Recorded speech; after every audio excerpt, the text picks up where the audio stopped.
empowerment is about clearing out barriers, right, and clearing, making clear paths for someone to navigate and to be able to express themselves, on and off, the quote unquote field.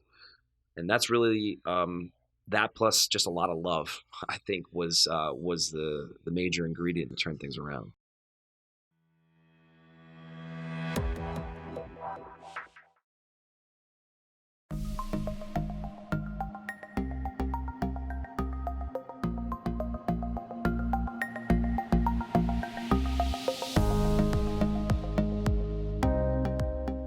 Sure. I think the first thing was, sitting down with the general manager, Andrew Barton, as well as Sebastian Park, right, the VP of esports at the Rockets, and just trying to understand better, like, how good is this team, right? Like, from afar, I have a good idea, but those are really guys that set this team up, right?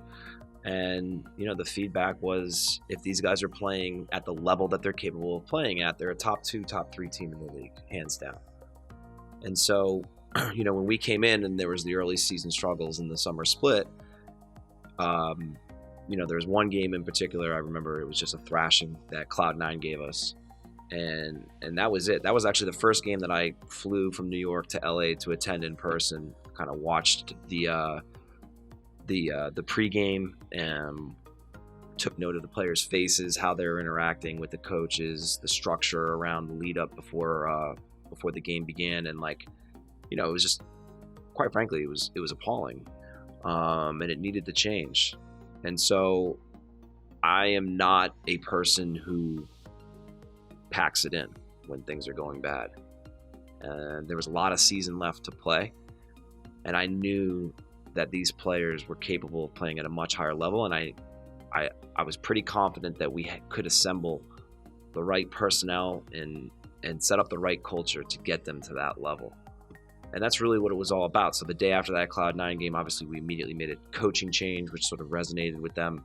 And then I just sat them down and told them exactly this, like, we are here to win. You guys are top tier players, right? I don't care where you're playing 6 to 9 months from now, right? Your reputation is on the line every single game that you play. So you need to be dialed in, you need to be playing at the highest level possible, and you are representing a new org and a new team, and this team is like, we keep things family, right? And you don't turn on your family. And just, from the top down, I mean, it was really about creating a situation of empowerment, right? Like, that's what we talked about with our GM. I wanted to empower our GM, right? To have influence over the coaches. I wanted to empower our coaches to have the influence over the players that they needed in order to get things done. And I wanted to empower the players as well. So empowerment is about clearing out barriers, right? And clearing, making clear paths for someone to navigate and to be able to express themselves, on and off, the quote unquote field. And that's really, that plus just a lot of love, I think was the major ingredient to trying to turn things around.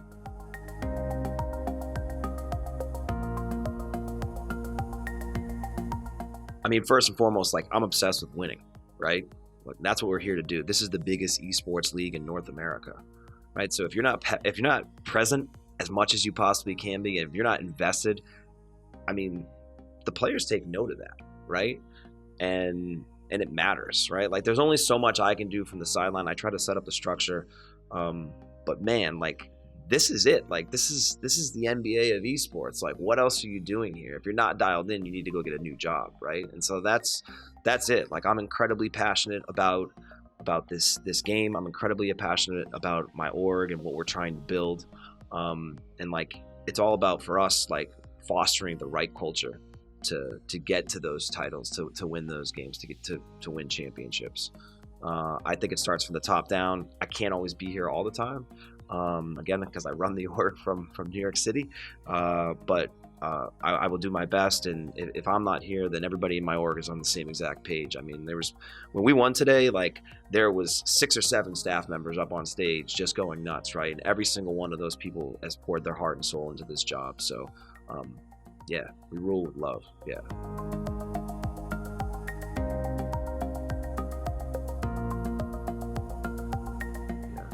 think it starts with curiosity, right? It's about sitting down with people, asking them the right questions, and then listening, like really listening, and then going back and thinking of everything that you heard and all the responses to your questions, and just kind of like looking for patterns and figuring out, okay, these seem to be the three main things that are going wrong here. How do we fix them?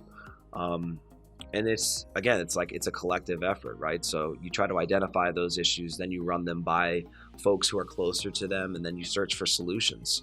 But I think, look, I mean, the Clutch Gaming before the merge with Dig, like, they were run fine. Like that, there was a real business plan there, and it made sense, right? It just so happened that at the time of the acquisition, right, that like something needed to change, and so the business plan or the business model slightly changed, but more it was really about the culture, right? And so, you know, again, building culture is about listening to people, patching up the small things where you can, right, and just getting the little things right, and then you let the big things take care of themselves down the line.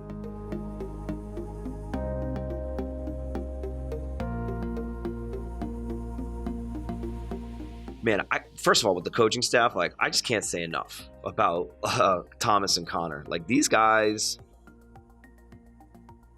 their preparation is insane. Their dedication to this team is insane. Like, they are the yin and yang to each other, right? Thomas is incredibly analytical, understands the champion pools better than probably any other coach in the league. And is able to ask the right questions of the players in order to facilitate the answer, right? Because the best coach in the world isn't one who's going to dictate the answer. They're going to get it out of the players, right? And then Connor's emotional intelligence is off the charts. He knows how to hold a room. He speaks incredibly well, you know. And so just the two of them together, I think, is just a brilliant 1-2 punch. And I think the future is very bright for both of them. So.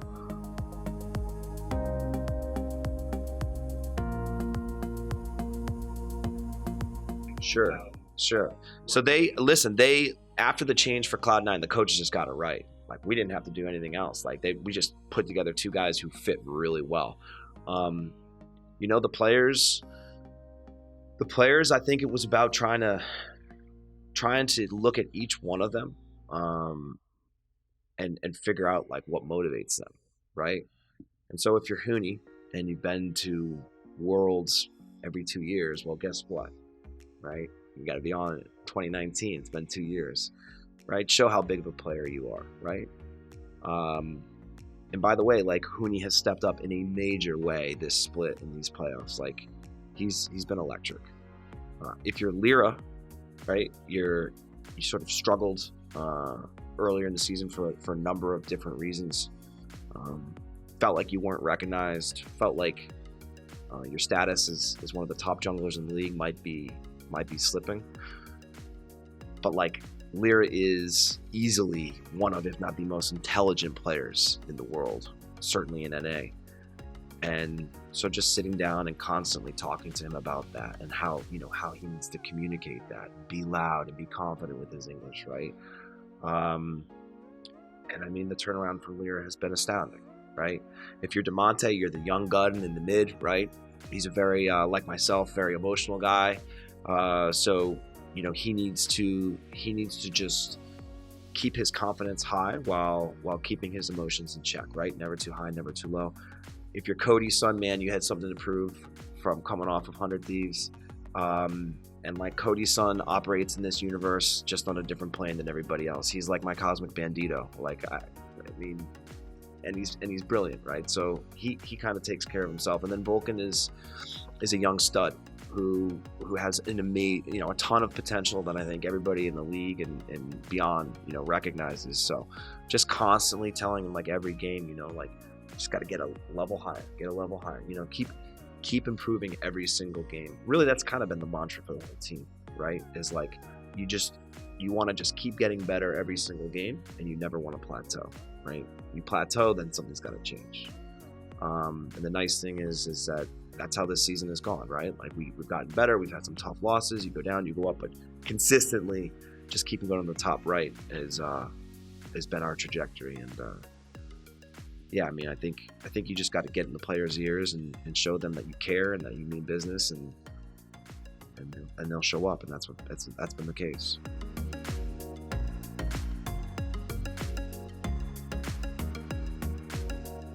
Yeah, so I guess it was like maybe week 5 or week 6 of the season.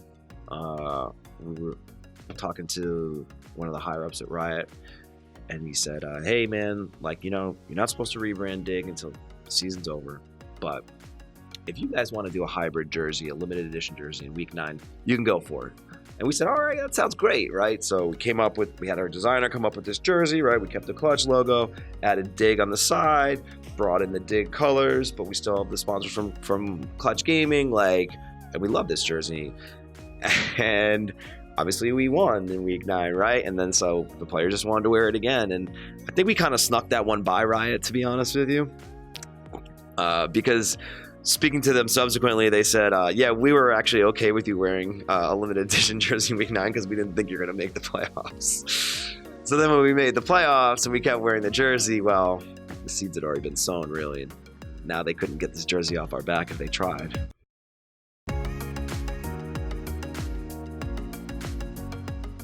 Just excited to get out there. You know, I'd been asking people not to talk too much about worlds or plans and boot camps and all that stuff. So, you know, now we're just we're going to sit down tonight. Obviously, you know, have a little bit of fun first and foremost. Take the guys out to Nobu Malibu just like they wanted to if they won worlds. That was our agreement a couple months ago. So now I got to pay that debt. But after that, we'll sit down and we'll sort our boot camps out and everything like that in Berlin. And I think the guys are everyone's just really juiced to get out there and get situated. And you know, I mean, at this point in time, we've told. I think this is the best story in esports. So going to Worlds, coming off of a second to last finish in the previous split is just absolutely crazy. And so now anything that happens in Worlds is just a cherry on top. But like, I mean, we know that we're going to be put in a really tough group, and we love the idea of upsets. So we're looking forward to it.